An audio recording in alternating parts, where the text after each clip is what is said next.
Hello bachcho, so let's read the question first. Here it is given that the function f such that R2 closed interval minus 1 by 2 to 1 by 2 defined as fx equal to x by 1 plus x square. So this function is invertible, surjective but not injective, subjective but not injective but not surjective, neither injective nor subjective. So इनमें से कौन सा option सही है, we have to find out. So the key concept here we are going to use. If a function f is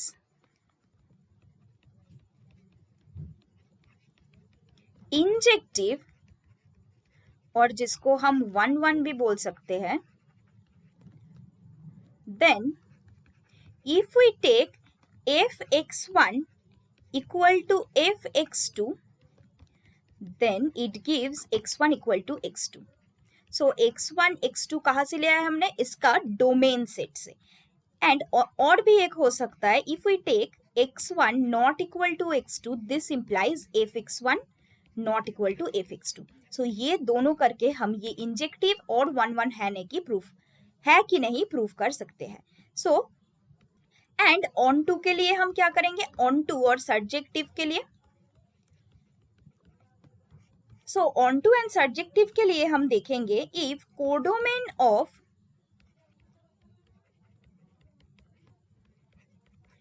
f equal to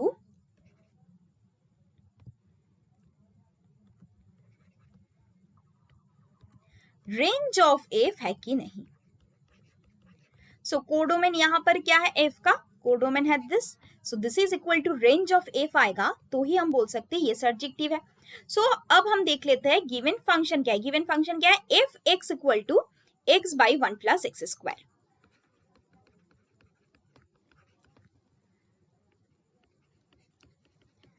So f is a function such that R2 minus 1 by 2 to 1 by 2. So अब हम check करेंगे इसका injective. So ये injective है कि नहीं. So let us take domain set से हम दो एलिमेंट ले लेते हैं x1 x2. डोमेन सेट यहाँ पर क्या है? R. So यहाँ से fx1 इक्वल टू fx2 हम करेंगे.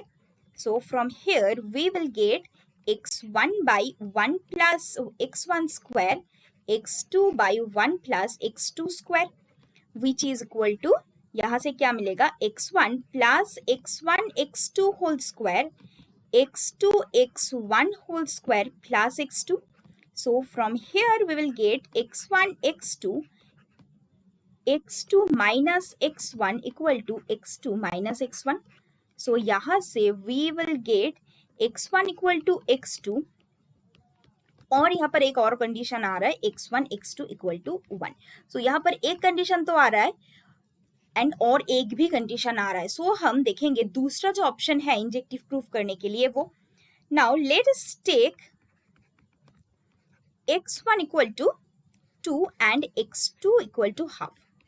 सो यहाँ से हम क्या कह सकते हैं? x1 not equal to x2. सो इससे अगर हम प्रूफ कर दे f x1 not equal to f x2, so हम बोल सकते हैं f is 1 1. So f x1 फिर क्या आ जाएगा? If we put the values, so f x1 आएगा 2 by 5 एंड f x2 भी आएगा 2 by 5. सो यहाँ पर क्या आ रहा है? दोनों वैल्यू इक्वल आ रहा है विच इज नॉट पॉसिबल. सो हम बोल सकते हैं f is not injective. So f injective नहीं हुआ. नाउ हम देखेंगे f सर्जेक्टिव है कि नहीं. सो सर्जेक्टिव हम चेक करेंगे अब. Now let us take fx equal to क्या था? x by 1 plus x square. So now let us take y equal to x by 1 plus x square. So यहां से फिर हमको क्या मिल जाएगा?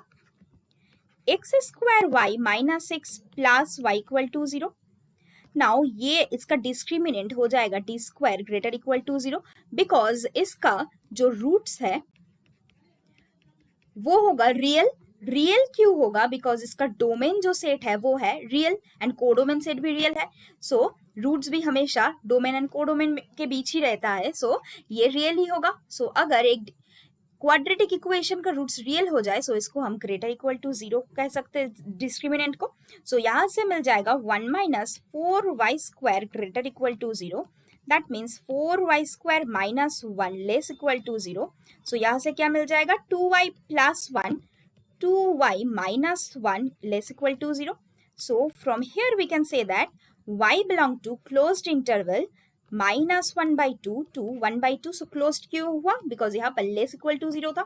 So ये है हमारा y का रेंज, मतलब fx का रेंज, एंड fx का डोमेन क्या था, f का डोमेन कोडोमेन क्या था, this. So range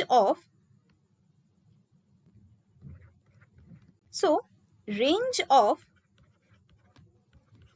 f equal to codomain of f. सो हम क्या कह सकते हैं, f is surjective but not injective. So f surjective तो हुआ but it is not injective यहां से. सो कौन से ऑप्शन हमारा सही हुआ हम देख लेते हैं. Option 3. So option 3 is our required answer. Hope you understood. Best of luck.